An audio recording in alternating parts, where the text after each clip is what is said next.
dari sudut pandang mungkin latar belakang pendidikan saya yang di biologi ya, dari sejak S1 di UGM sampai saya mempelajari biologi sel gitu ya di Beijing Institute of Genomics pada tahun 2014 sampai 2015, menunjukkan bahwasannya saya menyadari satu konteks di dalam diri manusia adalah bahwa segala sesuatu yang kita lakukan itu semuanya berasal dari sisi biologis kita, gitu ya. Kalau bagi rekan-rekan yang pernah menyimak konten saya, gitulah di sosial media, itu adalah bentuk pemaparan komunikasi sains yang saya berikan di sosial media maupun di platform yang lainnya dalam rangka untuk menyadarkan sebetulnya diri sendiri terutama dan juga mereka yang bisa menangkap keilmuannya secara umum saja, karena tidak semua orang yang ada di sosial media adalah orang-orang yang berbasis biologi ya. Dan di situ saya ingin mengajak kita semua menyadari segala perilaku yang kita lakukan sebelum nanti saya masuk ke kepemimpinan. Segala sesuatu yang kita pikirkan, kita lakukan, tidak kita lakukan, semuanya kembali kepada diri kita, yaitu dari sisi biologis kita. Tubuh kita itu terdiri dari sekitar 37,2 triliun sel kalau berat badan kita 70 kg. Kalau berat badan saya 82 kg, jadi kemungkinan jumlah total sel yang ada di dalam tubuh saya itu sekitar 40-an triliun sel. Sangat banyak sekali, setiap hari sekitar 300 juta hingga 300 miliar sel di tubuh kita itu diregenerasi, diganti, dan itu sangat berperan penting di dalam kesehatan kita.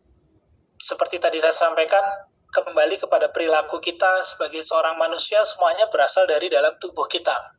Tadi Mbak Ima juga menyebutkan mengenai biologi, neuroscience gitu ya, terkait dengan tubuh manusia. Jadi tubuh manusia itu terdiri dari banyak sel. Dan ada sekitar 86 miliar sel saraf yang ada di otak kita membentuk seluruh struktur otak kita, di mana itu akan membawa kita kepada bagaimana kita berpikir, bagaimana kita mencerna informasi, dan kemudian pada akhirnya kalau kita kaitkan dengan leadership atau kepemimpinan adalah bagaimana kita memimpin. Nah, pada konteks ini, karena latar belakang saya kan dari Perancis ya, dari Perancis itu kuat banget dengan filosofi sainsnya. Kemudian saya cukup lama di sana, sekitar 7 tahun ya, ada di Perancis, dan dengan mengombinasikan segala ilmu itu, saya ingin mengajak kawan-kawan membahas 6 aspek leadership. Yang pertama adalah self leadership sebagai titik awal kepemimpinan. Jadi kalimatnya adalah self leadership sebagai titik awal kepemimpinan. Saya sangat suka dengan bahasa Latinnya gitu ya. Bahasa Latinnya adalah nosce te, atau bahasa Indonesianya adalah kenalilah dirimu sendiri. Ini adalah sebuah klasik dari tradisi Yunani yang dulu sering banget dipakai sebagai dasar landasan filsafat reflektif namanya. Jadi dalam konteks modern, self leadership ini biasa awareness. Biasanya seorang pemimpin yang baik itu menyadari meta skill ya terkait kepemimpinan. Jadi dirinya tahu bagaimana memimpin dirinya sendiri dalam tertentu, kemudian bagaimana dia mengendalikan dirinya. Nah, ini kalau dihubungkan dengan neuroscience maupun biologi, ini berkaitan dengan peran bagian otak di depan kita ini yang namanya prefrontal cortex, dan dengan refleksi berkaitan dengan gitu ya, dan berkaitan dengan pengambilan depan kita ini mengendalikan sesuatu yang dengan analisis gitu ya. Dan itu biasanya memiliki diri yang sangat tinggi, dan kalaupun kita diri sendiri, kita akan belajar untuk secara sadar memilih terkait segala keputusan yang kita ambil, baik secara positif maupun secara negatif. Jadi pemimpin Kalau misalnya nih di sebuah lembaga seperti IPB, harus ada rektor, kemudian ada seluruh dekan dan seluruh jajaran yang ada di rektorat maupun di fakultas, mereka semua adalah pemimpin yang seyogianya memiliki kesadaran yang tinggi. Kesadaran yang tinggi artinya pemimpin itu tidak boleh terlalu reaktif sebetulnya kalau kita mau melihat dari aspek tadi prefrontal cortex, karena dia kendali dari kesadaran kita, dari logika itu di depan namanya prefrontal cortex yang berusaha untuk mengendalikan sisi emosional kita yang dikendalikan oleh amigdala kalau kita bicara dari otak. Dan pemimpin yang sadar diri itu bukan pemimpin yang reaktif, tapi adalah pemimpin yang responsif. Jadi poin pertama yang ingin saya sampaikan adalah di ngabuburit atau sotok sore hari ini, untuk menjadi seorang pemimpin, teman-teman atau rekan-rekan itu harus bisa mengendalikan diri, itu adalah intinya. Jadi nosce te ipsum, kenalilah dirimu sendiri. Kalau kita rekan-rekan adalah orang yang mudah marah, maka dengan mengenali saya mudah marah, apa yang bisa mengendalikan amarah saya? Apa yang bisa mengendalikan bagian-bagian di dalam diri saya sehingga saya bisa memimpin orang lain dengan baik. Jadi self leadership itu berkaitan dengan bagaimana mengenali diri kita sendiri. Oke ya. Poin kedua, saya ingin mengajak rekan-rekan untuk kemudian juga menyadari bagaimana kita punya fondasi biologis terkait kesadaran diri. Jadi apa yang bisa kita bahas dari sini? Dulu kalau saya pas SD itu ya tahun 90-an, 89 atau 87 ya, saya lupa. Jadi udah tahun 80-an lah ya. Tahun 80-an. Itu kita kan sering dengar itu ya, bahkan saya punya masih ada kaosnya ya, kaos SD dulu itu tulisannya mensana in corpore sano ya. Bahwasanya di dalam tubuh yang sehat itu terdapat jiwa yang kuat. Oke ya. Jadi fondasi biologis kesadaran diri ini saya ingin ngajak rekan-rekan semua berpindah bahwasanya kesadaran diri itu tidak hanya dari konsep spiritual aja, tapi dari konsep biologis. Teman-teman atau rekan-rekan hanya bisa berpikir dengan jernih, mengendalikan diri dengan baik kalau tubuhnya sehat kan. Dan sebaliknya kan nanti pikirannya juga sehat. Jadi kunci yang pertama untuk menjadi seorang pemimpin yang baik adalah fisiknya juga harus baik.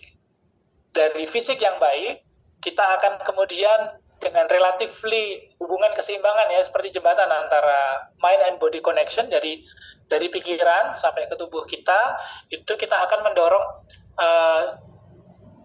pikiran yang lebih sehat dan lebih mudah untuk mengambil keputusan, berani mengambil keputusan dengan tentu saja dengan pertimbangan. Tadi ingat yang versi pertama kan prefrontal cortex-nya yang mengatur itu semua itu ya.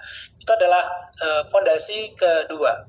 Kemudian kita juga perlu memahami bahwasannya yang namanya kesadaran diri ini secara biologis itu bisa dilatih. Bagaimana caranya? Jadi di otak kita itu ada mekanisme namanya neuroplasticity. Ya, neuroplasticity adalah bagaimana otak kita itu bisa merangkai mindset yang kita butuhkan atau yang kita simak dari seluruh impuls yang masuk ke diri kita dari sejak kita usia muda, yang diajarkan baik secara nurture oleh orang tua kita, kemudian diajarkan secara nurture oleh guru-guru, profesor-profesor kita, kemudian diajarkan oleh lingkungan kita secara langsung maupun tidak langsung. Maksudnya langsung adalah ya ada orang lain yang bilang kepada kita, ngajarkan kepada kita, atau mencontohkan, atau secara tidak langsung kita melihat orang lain, kemudian kita melakukan analisis sendiri di kepala kita atau di otak kita. Neuroplasticity ini sangat penting. Orang yang berkumpul dengan mereka yang mudah patah arang, ini sains ya, menunjukkan bahwasannya mereka juga akan lebih mudah patah arang. Orang yang berkumpul dengan mereka yang punya visi yang tinggi, cara berpikir yang baik, bicara hal-hal yang berbau ide dan lain sebagainya, mereka juga akan tertular seperti itu. Itu adalah aspek epigenetik kalau di dalam biologi yang sangat berpengaruh terhadap perilaku seseorang.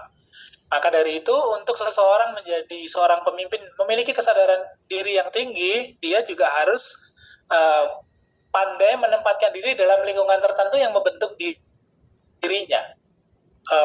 Saya saat ini lagi rajin nulis di Medium. Kemudian kalau mau baca silahkan, sudah artikel yang ke-209. Besok sudah 210. Saya mulai nulis tanggal 5 Agustus kalau tidak salah ya, 2025. Sudah berlangsung beberapa bulan. Tulisan pertama saya adalah tentang bagaimana seseorang itu dipengaruhi oleh lingkungannya. Waktu saya menulis itu ada seorang mahasiswa saya bertanya, Pak, kalau saya banyak berkumpul dengan para CEO ya, misalkan di startup maupun CEO-CEO besar dari perusahaan besar, BUMN maupun swasta, apakah kemudian mendadak saya jadi CEO juga seperti di drama-drama Tiongkok itu? Jawaban saya tidak gitu ya, belum tentu. Tapi ada tapinya. Ketika teman-teman berkumpul dengan orang-orang yang punya visi besar, yang pernah memimpin perusahaan, yang pernah bergelut di dalam dunia kepemimpinan dengan segala kompleksitasnya, itu teman-teman akan punya yang namanya jiwa untuk kemudian, oh ya ternyata menjadi seorang CEO di BUMN itu seperti ini, menjadi CEO di swasta itu seperti itu. Dari diskusinya mereka diskusikan ya, kalau di swasta banyaknya kita bicara ROI gitu ya, profit and loss gitu, laba rugi. Kemudian bulan ini marketing penjualan sudah berapa, sudah masuk revenue atau pendapatan berapa, kita sudah menggunakan biaya atau cost berapa.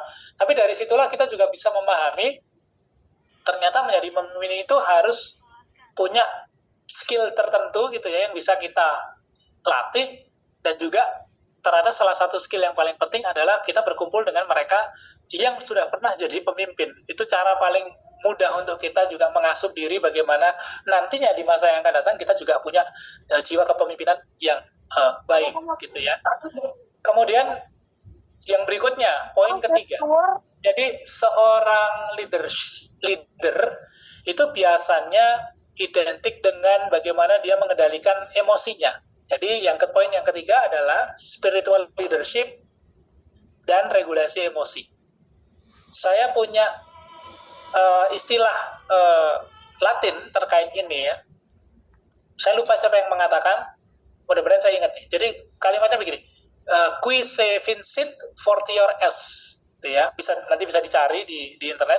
Dia yang menaklukkan dirinya itu adalah dia yang lebih kuat. Jadi musuh terbesar dari seorang leader atau seorang pemimpin itu bukan orang lain, bukan CEO lain, bukan pemimpin dari perusahaan lain, bukan juga pemimpin dari universitas lain misalnya, tapi adalah dirinya sendiri dulu. Jadi ini kita masuk ke dalam konteks yang saya sebut sebagai spiritual leadership. Jadi qui se vincit fortior est. Mereka atau dia yang menaklukkan dirinya sendiri, dia menjadi lebih kuat.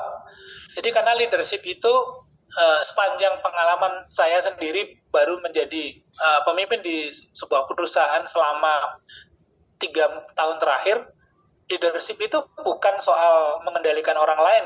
Mereka harus takut kepada kita. Kemudian karena kita yang nyuruh, lalu mereka bilang siap Pak, ya kan? Izin Pak, bukan seperti itu.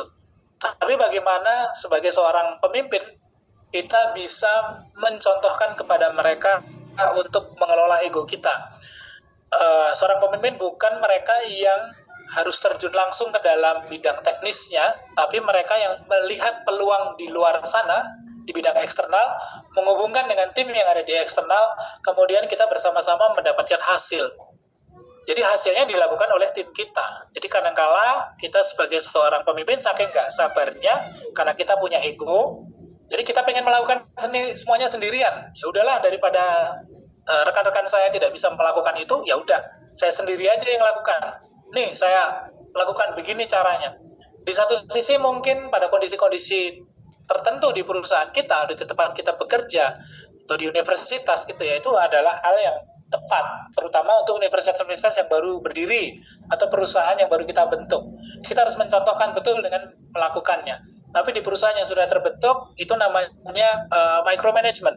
Dan micromanagement di satu sisi ada sisi kurang baiknya juga, karena di hal lain dia akan membuat seorang pemimpin sibuk dengan hal teknis yang kemudian seharusnya tugas dia adalah menghubungkan aspek eksternal di luar perusahaannya dengan apa yang ada di dalam perusahaannya.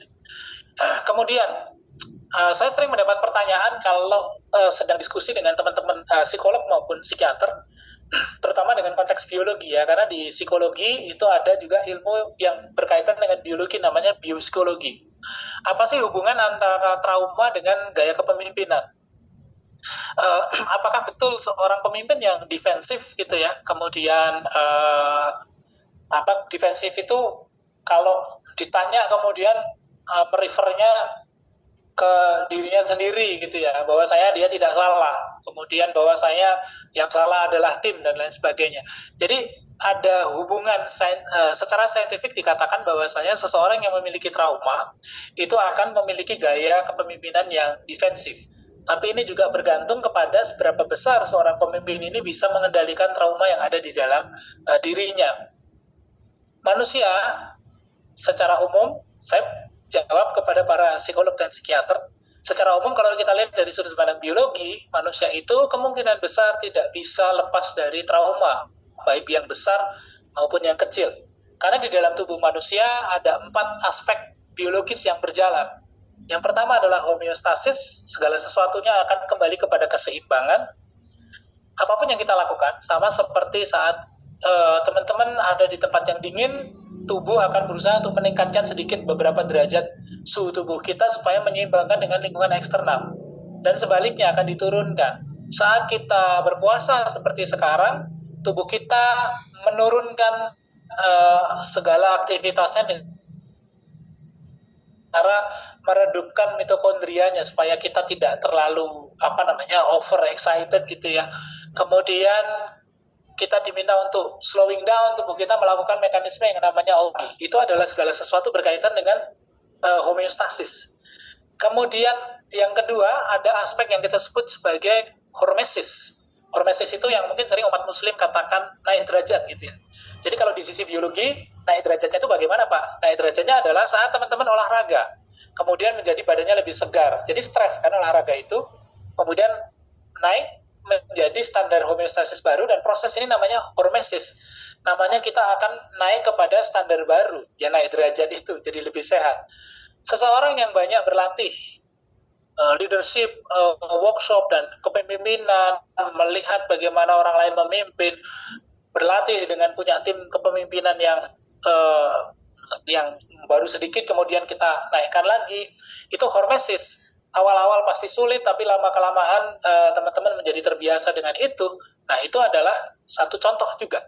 Yang ketiga, itu alostasis. Itu adalah stres yang ditahan. Bagaimana kita bertahan dalam kondisi yang kurang baik. Jadi tubuh itu tidak shutdown, tapi dia bertahan di dalam kondisi yang kurang baik. Kemudian yang terakhir nekrosis. Kalau nekrosis berarti skalanya sudah berakhir. Nekrosis itu artinya selnya musnah atau mati. Nah, kita kembali ke konteks yang tadi trauma. Trauma itu akan disikapi oleh tubuh manusia melalui 2 cara. Yang pertama adalah hormesis, yang kedua adalah alostasis. Jadi kalau alostasis itu bertahan aja terus, tapi yang hormesis ini yang sebetulnya kita targetkan ke arah sana. Setiap manusia, saya katakan, tidak ada manusia di dunia ini yang bebas dari trauma, baik yang besar maupun yang kecil. PR kita semua adalah bagaimana kita mengelola trauma tersebut, sehingga ketika saat kita menjadi pemimpin, baik menjadi pemimpin untuk diri sendiri, tadi poin pertama, self-regulation untuk self-leadership, sama yang terakhir, kita menjadi pemimpin untuk orang lain, kita bisa mengendalikan diri, meminimalisir ego kita, untuk kemudian trauma itu tidak keluar dalam bentuk yang dominan. Seseorang bisa saja galak ya, sebagai seorang pemimpin gitu ya, galak ya. Tapi galaknya itu terarah. Galak yang dia bisa mengendalikan gaya eksplosif dia sebagai seorang pemimpin, bukan gaya eksplosif yang kemudian akan membuat tim yang ada di sekitarnya itu kelelahan gitu ya, karena mendapatkan stres yang baru. Sebagai seorang pemimpin dia melepaskan stresnya gitu ya, alostasisnya lepas, ternyata tim yang ada di sekitarnya atau yang ada di perusahaannya malah dapat alostasis baru gitu ya. Jadi itu yang tidak kita inginkan. Jadi saya ingin memberikan insight yang reflektif gitu ya. Sampai hari ini pun saya sendiri sebagai seorang pribadi yang pasti banyak kekurangannya sebagai seorang pemimpin gitu ya. Saya simpan terus kalimat ini. Kalimat ini adalah pemimpin yang belum selesai dengan dirinya sendiri itu akan lebih mudah menciptakan organisasi yang penuh dengan kecemasan. Jadi ini kalimatnya teman-teman atau rekan-rekan semua. Pemimpin yang belum selesai dengan dirinya sendiri akan mudah menciptakan organisasi yang penuh dengan kecemasan karena segala sesuatunya akan amburadul. Nah, saya ingin kemudian berangkat ke poin keempat. Poin keempatnya adalah seorang pemimpin itu dikatakan dia harus memiliki kesadaran visi dan makna. Tapi kemudian dan nggak panjang. Jadi kesadaran visi dan makna yang seperti itu kan. Saya mengingat sebuah frasa Latin namanya ubi amor ibi vis. Jadi ubi amor ibi vis, ya, amor ya. Di mana ada cinta, di situ ada kekuatan. Ya, kayaknya sih kayak corny gitu ya kalau kita sebagai leader ngomongnya ubi amor ibi vis gitu. Di mana ada cinta, di situ ada kekuatan. Tapi di sini yang perlu kita bahas adalah seorang pemimpin itu visinya harus lahir dari kesadaran diri yang cenderung berorientasi pada kontribusi bukan validasi. Kontribusi ini adalah cinta. Jadi cinta terhadap apa yang dia pimpin, cinta terhadap apa yang dia lakukan, cinta terhadap tujuan dari kepemimpinan itu. Jadi tujuan kepemimpinannya bisa macam-macam. Kalau dia di perusahaan, tujuan kepemimpinannya adalah membuat perusahaannya sehat, minim hutang, atau kalau perlu tidak punya hutang, banyak pendapatan kan gitu. Kalau di universitas, tujuannya adalah bagaimana universitas ini maju, mendapatkan mungkin kalau sekarang dalam konteks di dunia bisa diperlihatkan di dalam peringkat-peringkat universitas, berapa banyak publikasinya, inovasi risetnya, berapa banyak kemudian lulusan-lulusannya yang menjadi orang besar misalnya, diukur di dalam matriks, dalam alumnus. Ini adalah bagaimana seorang pemimpin di setiap level baik perusahaan maupun akademisi memberikan kontribusi yang basisnya adalah ubi amor ya. Dari cinta dia sebagai seorang pemimpin, bukan validasi. Karena kalau kita menjadi seorang pemimpin yang penuh dengan mencari validasi, yang dicari adalah bagaimana kita kalau di istilah perusahaan kami ada istilah namanya window dressing. Jadi bagaimana kita mempercantik apapun yang dilakukan si pemimpin ini seolah-olah biar terlihat semuanya baik-baik saja. Padahal kalau di dalam konteks hari ini, matriks itu tidak hanya dilihat di internal perusahaan maupun universitas maupun akademisi, tapi dilihat oleh orang lain kan di luar.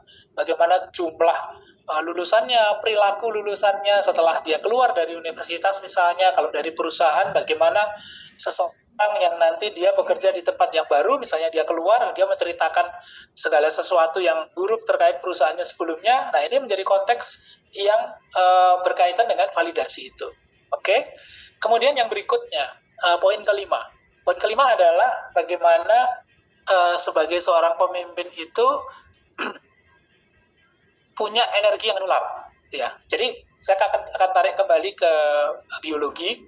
Bagaimana konsep yang saya sebut sebagai, saya jadi lupa ya bahasa Inggrisnya, emotional contagion atau penularan emosi.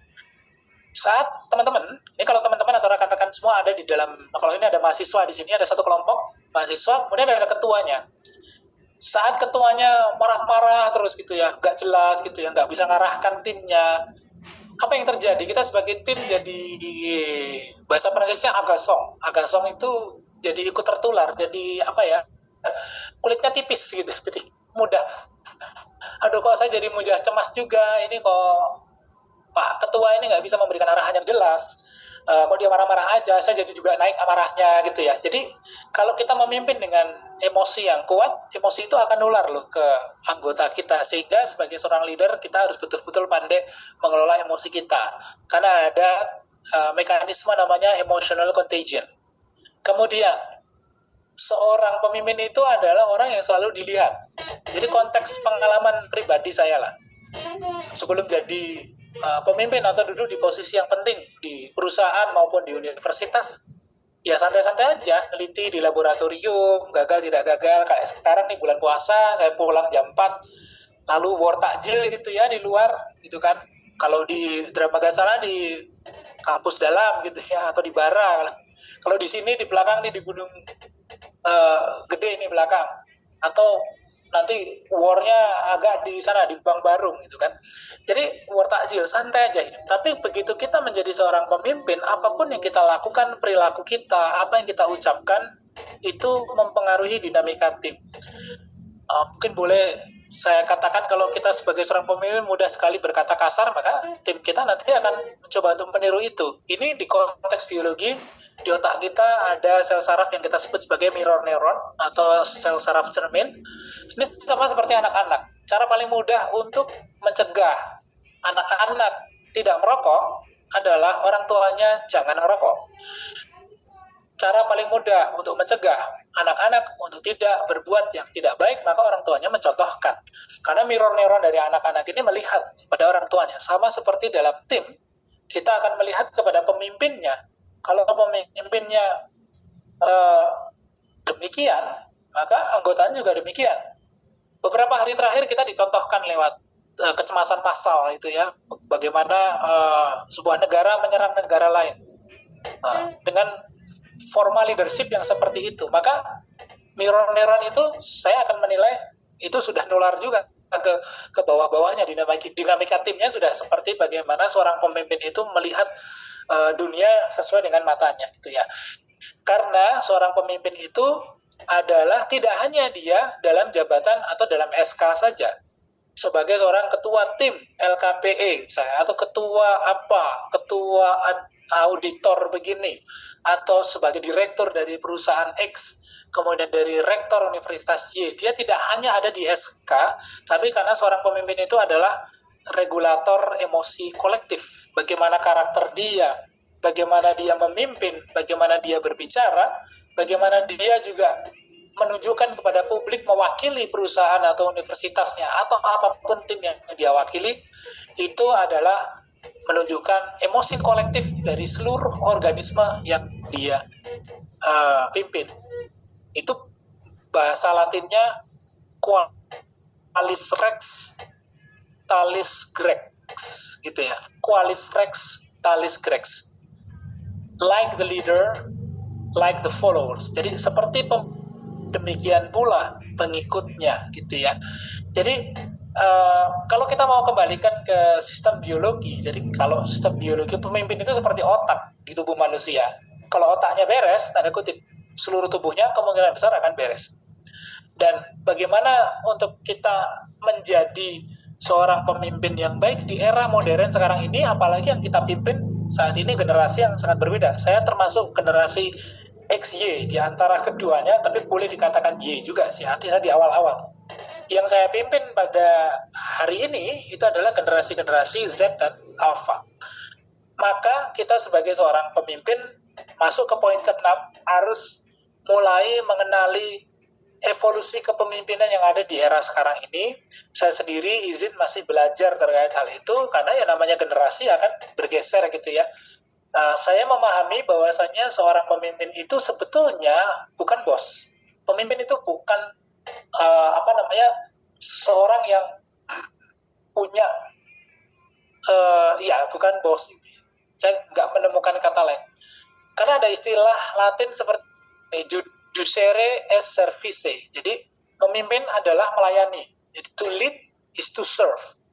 Itu sebabnya seorang pemimpin diberikan kuasa yang besar dan punya power gitu ya. Karena dia sebetulnya tidak lain dan tidak bukan adalah untuk melayani. Dia melayani di lembaga, organisme maupun apapun yang pimpin. Kalau dia seorang presiden, yang dia layani adalah rakyatnya kan. Kalau dia adalah seorang direktur, yang dia layani adalah anggota di perusahaannya maupun klien yang memberi profit kepada perusahaannya.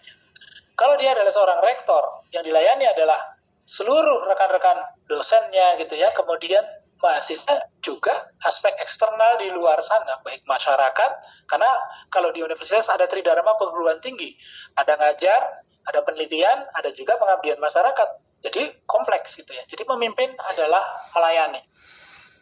Kita kalau bicara terkait dari evolusi kepemimpinan yang dulu boleh reaktif. Jadi misalkan di zaman penjajahan, kita mau memerdekakan Indonesia, pemimpinnya reaktif. Belanda lakukan A, kita lakukan B.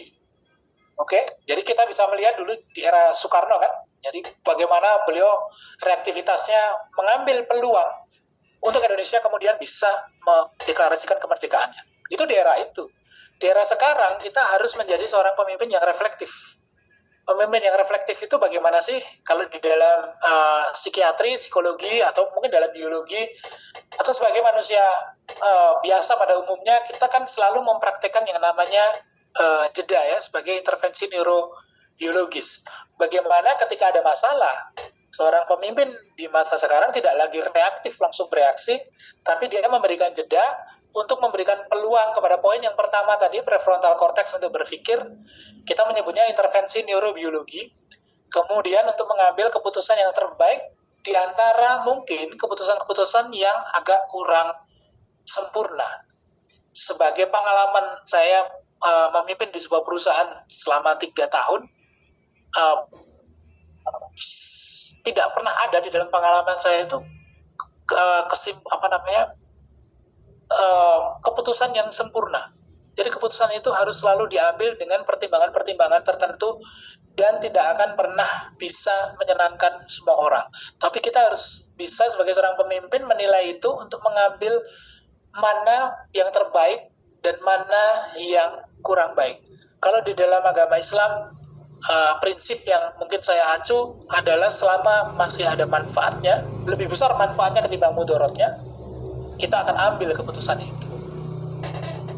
Sama seperti dokter merekomendasikan obat A, tapi ternyata si tubuhnya sebetulnya lagi punya penyakit X, tapi penyakitnya X dan Y. Kita mau sembuhkan penyakitnya Y, tapi penyakit X-nya nanti agak terganggu nih, karena kita konsumsi obat.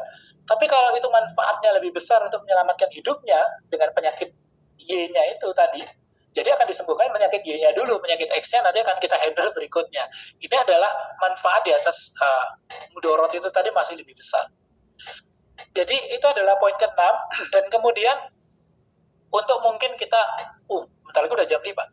Untuk mungkin kita memberikan refleksi kepada audiens maupun nanti rekan-rekan yang mau diskusi, kita bisa diskusi. Mungkin beberapa pertanyaan dan juga beberapa statement yang bisa saya tutupkan itu adalah, yang pertama adalah sebagai seorang pemimpin, baik memimpin diri sendiri maupun memimpin tim maupun memimpin perusahaan maupun universitas, segala macam ya. Ada 4 pertanyaan yang kita harus merefleksikan ke diri kita. Yang pertama, apakah keputusan saya lahir dari ketenangan atau dari ketakutan? Oke ya, kalau ketenangan berarti kan dari prefrontal cortex kita berpikir dengan baik. Kalau ketakutan, ya berarti datang dari trauma masa lalu kita. Jadi akan mempengaruhi bagaimana cara kita memimpin. Pertanyaan kedua yang juga kita harus selalu tanyakan ketika kita menjadi pemimpin. Apakah visi saya itu lahir dari luka atau lahir dari amor, dari cinta? Cinta terhadap pekerjaan, cinta terhadap visinya, cinta terhadap tujuan mulianya sebagai seorang pemimpin, atau berasal dari luka, gitu ya. Itu juga satu hal yang harus direfleksikan ketika menjadi seorang pemimpin. Yang keempat, apakah tim saya merasa aman secara psikologis? Nah, ini timnya harus ditanya. Kalau timnya malu-malu ditanya, minta orang lain untuk nanya, misalkan pakai tim psikolog gitu ya, atau disuruh ngisi kuesioner gitu ya. Karena apa? Karena sebagai seorang pemimpin tidak akan pernah kita bisa bekerja sendirian. Kita bukan Superman gitu ya, kita bukan Batman juga yang kerjanya sendirian, cuma sama Alfred. Alfred pun nggak bantu di lapangan kan, hanya Batman-nya sendiri. Kita nggak bisa seperti itu.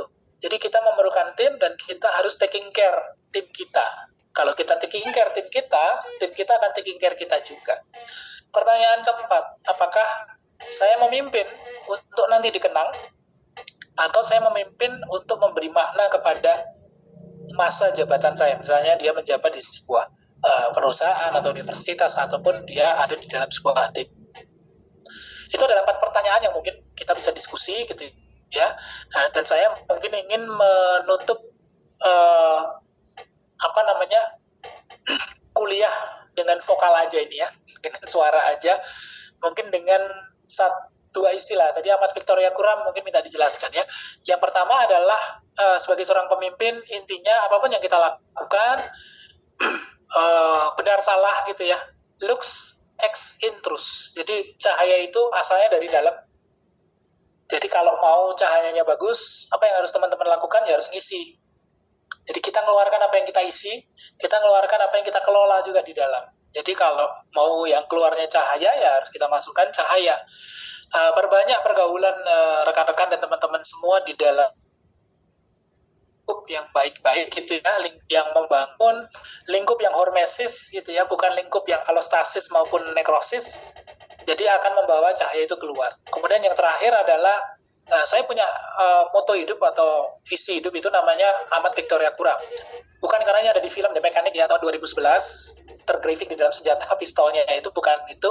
Karena ini adalah pepatah filosofis lama yang mengatakan bahwasanya untuk kita mendapatkan hasil yang baik, kita itu harus siapkan segala sesuatunya.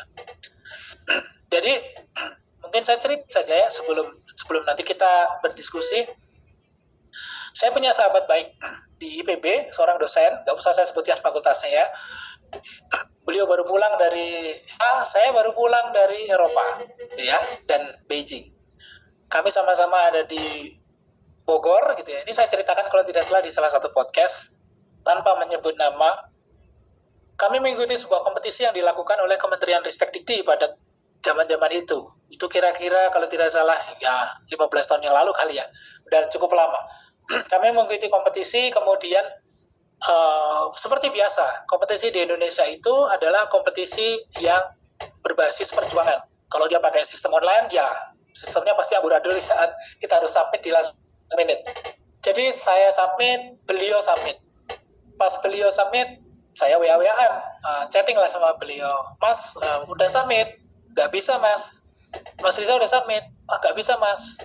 Itu waktu itu menunjukkan pukul 7 malam, dan kebetulan saya memang lagi nyambi pekerjaan lain. Kemudian akhirnya saya udahlah, karena sistemnya udah gak bisa terus gitu ya, akhirnya saya letakkan saja. Kemudian saya tidur. Sementara teman saya ini ternyata dia tidak berhenti di situ saja. Kemudian seminggu kemudian diumumkanlah juara-juaranya, dan teman saya ini dia juara gitu kan. Kemudian saya telepon, mas kok bisa juara, padahal kan sistemnya error. Oh iya mas, memang sistemnya error, tapi saya coba terus ngeklik di depan laptop saya sampai jam 23.59 karena deadline-nya kan jam 12. Jadi saya ngeklik, akhirnya jam 23:54 itulah dokumen saya bisa tersubmitted. Jadi masuk dokumen dia, kemudian dia juara. Apa key moral yang bisa kita ambil dari sini? Amat Victoria Kuram, Victory Love Preparation. Saya tidak betul-betul melakukan effort yang betul untuk saya kemudian jadi juara, bukan. Jadi disitulah pelajaran yang sangat berharga bagi saya, bahwasanya kita itu harus mengusahakan segala sesuatunya untuk kita mendapatkan hasil yang kita inginkan. Mengusahakan aja belum tentu kita dapat hasil yang kita inginkan, apalagi tidak mengusahakan. Jangan pernah berharap kita akan mendapatkan sesuatu. Seorang pemimpin kalau mengeluhkan saja anggota saya A, B, C, D, E, nggak bisa dia marketing, nggak bisa dia begini, nggak bisa dia begitu. Tapi kita tidak pernah mengkursuskan mereka sebagai seorang pemimpin, ya mana mungkin kita dapat hasil revenue yang sangat besar itu. Itu adalah suatu pelajaran berharga yang saya dapat dari rekan saya sendiri, teman saya sendiri, sampai hari ini berteman dengan baik. Saya sangat admire beliau karena banyak hal-hal baik yang kita bisa contoh, dan saya mencontoh itu, mengimplementasikan ke dalam hidup saya, termasuk bagaimana saya bekerja tidak hanya sebagai seorang pemimpin di sebuah tempat di mana saya bekerja, tapi pemimpin diri saya sendiri, bagaimana saya mengelola diri, berperilaku, bagaimana berinteraksi dengan orang lain. Ingat-ingat ini teman-teman mungkin ada yang bisa mengambil makna ya, Amat Victoria Kuram ya. Kita mengusahakan sesuatu agar kita mendekatkan diri kita dengan hasil terbaik yang kita inginkan. Mungkin dari saya itu kurang lebihnya. Ternyata nggak pakai PPT pun ngomong-ngomong aja udah hampir selesai. Iya. Bu Ima, terima kasih banyak atas kesempatannya. Silakan jika kita bisa berdiskusi.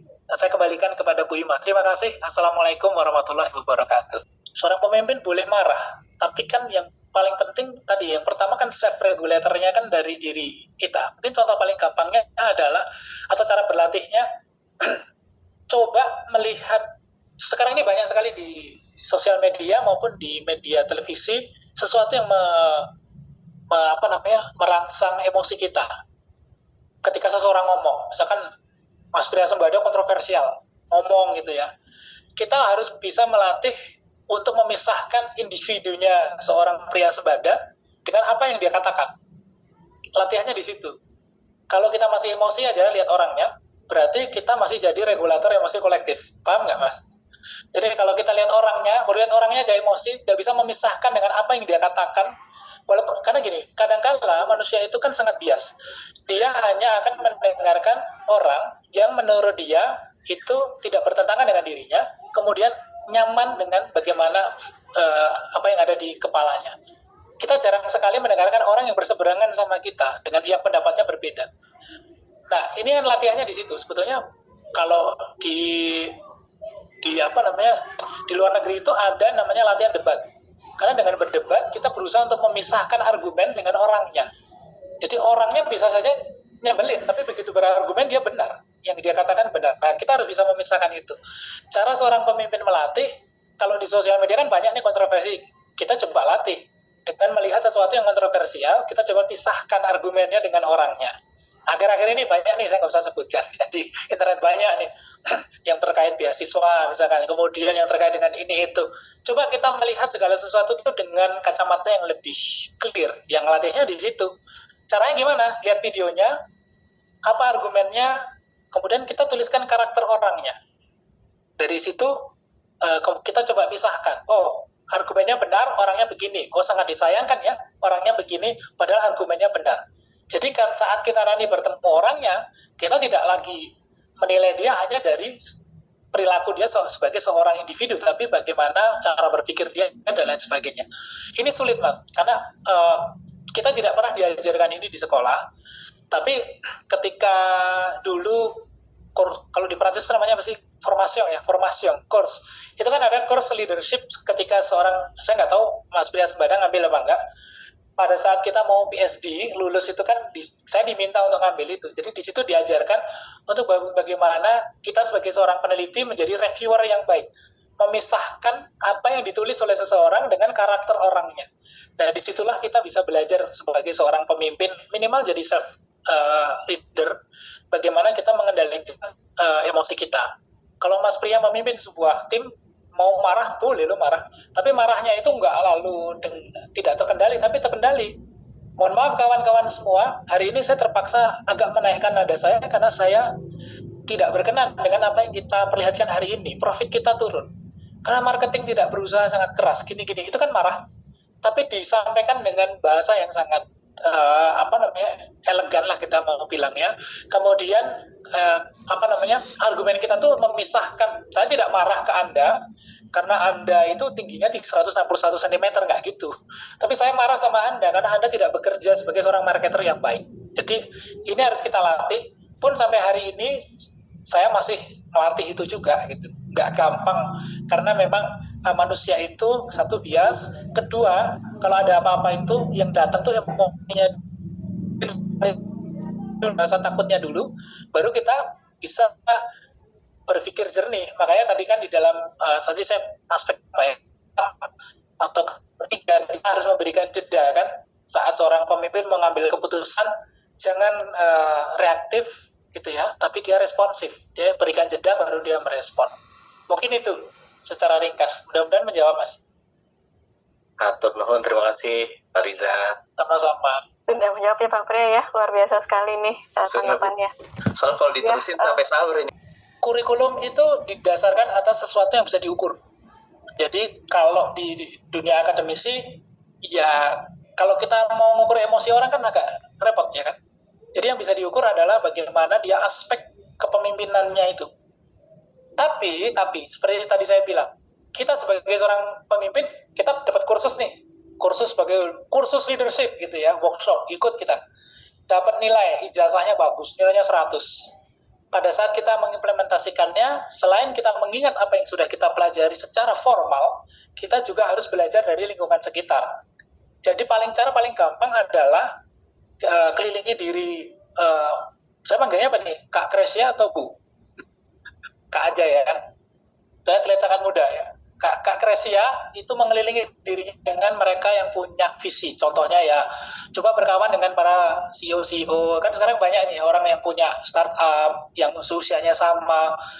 Kalau bisa ya ngobrol dengan yang generasi lebih sebelumnya nggak apa-apa, generasi X, generasi Y, bahkan boomers gitu ya. Jadi nggak apa-apa, kita akan ternyata menjadi leader itu seperti ini, atau melihat di kalau kita lihat di televisi kan ada menteri ngomong A, ini ngomong B gitu kan, itu kalau udah ketemu kita akan lihat visi dia itu seperti apa. Itu akan membuka wawasan kita dan melihat sisi emosi kita juga. Oh ternyata gaya leadershipnya Pak Menteri A itu seperti ini, Pak Menteri B seperti ini, yang C seperti ini. Dan gaya-gaya itu tidak ada yang salah dan tidak ada yang benar.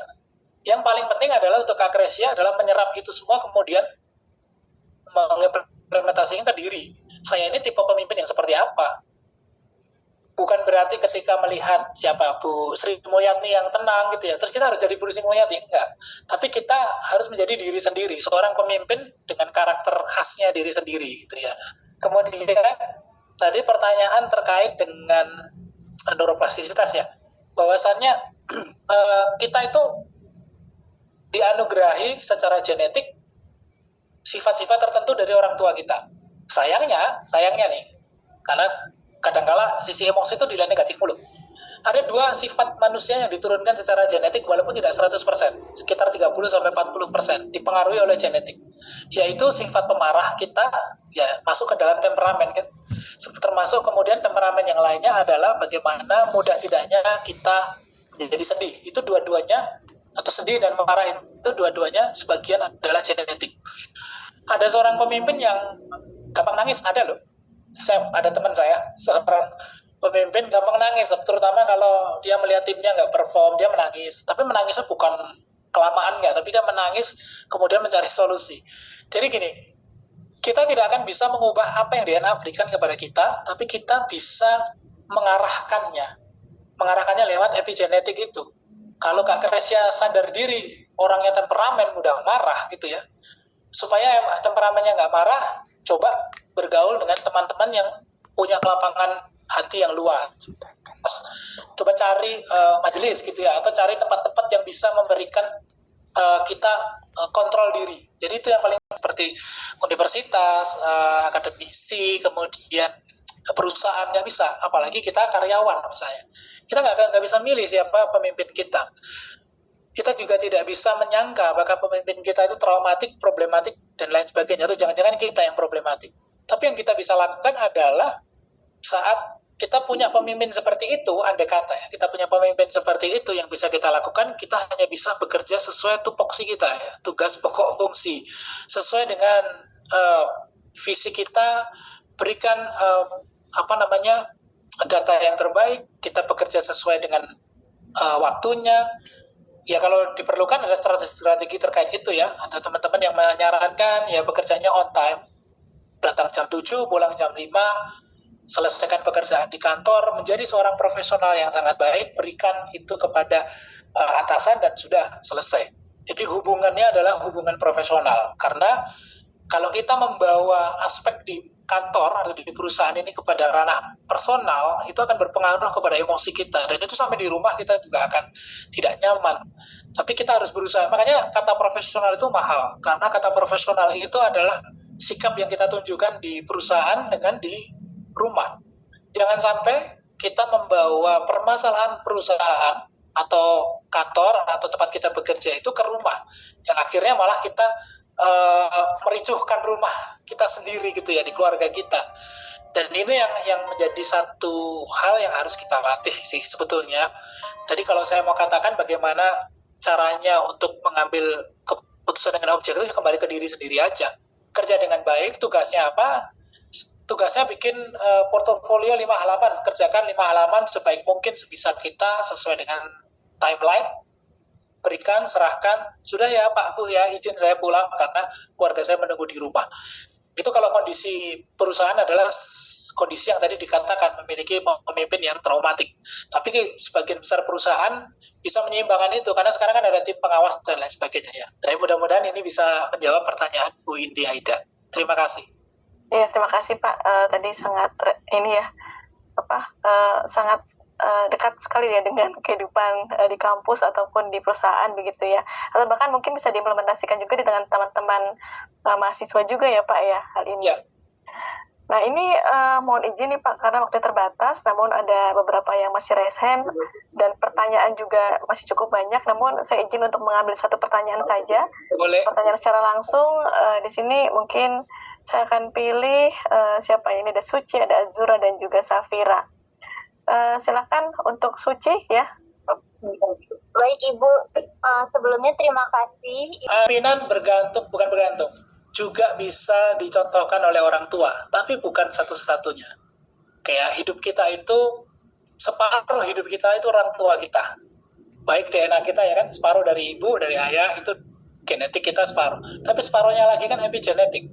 Bagaimana kita melihat dunia lain, bagaimana kita memilih untuk kita mengambil langkah hidup kita yang mungkin berbeda dengan orang tua kita, itu sebetulnya bentuk self-leadership. Jadi, bapak, ayah dosen, ibu dokter. Saya nggak mau jadi dosen sama dokter ya, ayah, ibu. Mau jadi apa nak? Mau jadi konten kreator misalnya. Beda kan? Loh kok jadi konten kreator? Itu kan nggak menghasilkan bla bla bla. Padahal zaman sekarang konten kreator ada yang hidup dari situ dan per bulan dapat miliaran gitu kan. Dan ini adalah sebuah konteks. Kemudian pertanyaannya, itu kalau keluarganya normal. Gimana kalau keluarganya broken home Pak? Keluarga broken home, menurut saya ya, dan pengalaman pribadi juga, dan juga melihat dari teman-teman saya, bahwasanya jangan sampai kita menggunakan alasan masa lalu kita untuk mendikte masa depan kita. Apapun yang kita ambil di masa yang akan datang. Sebagai seorang menjadi pemimpin, jangan, dulu soalnya ayahku tidak memberikan kasih sayang yang aku butuhkan. Maka nanti kalau aku jadi pemimpin, akan kudikte orang-orang. Jangan seperti itu. Karena jangan membuat masa lalu itu ikut hadir di dalam masa sekarang dan masa depan yang akan kita bentuk. Apalagi masa lalunya yang buruk-buruk gitu ya. Itu tidak akan membentuk kita menjadi seorang individu yang baik gitu ya. Tidak akan juga kita mengajarkan. Kalau kita seorang dosen, saya seorang dosen. Kalau visi saya begitu, aku ngajari mahasiswa saya yang jelek-jelek dong. Ayo kita kabur saja ke luar negeri misalnya. Contoh ya, sekarang lagi banyak perdebatan. Karena begini. Tapi kan itu dari sudut pandang saya. Dan sudut pandang saya berasal dari rasa sakit hati saya di masa lalu. Jangan pernah menjadikan masa lalu sebagai yang menentukan masa depan. Ada banyak, saya tidak bisa sebutkan, ada banyak sekali pemimpin-pemimpin saat ini ya, mungkin teman-teman lihat di televisi atau banyak juga di sekeliling teman-teman, rekan-rekan semua, yang memimpin dengan sangat elegan dan sangat baik, sebetulnya masa lalunya sangat baik sekali. Salah satunya broken home.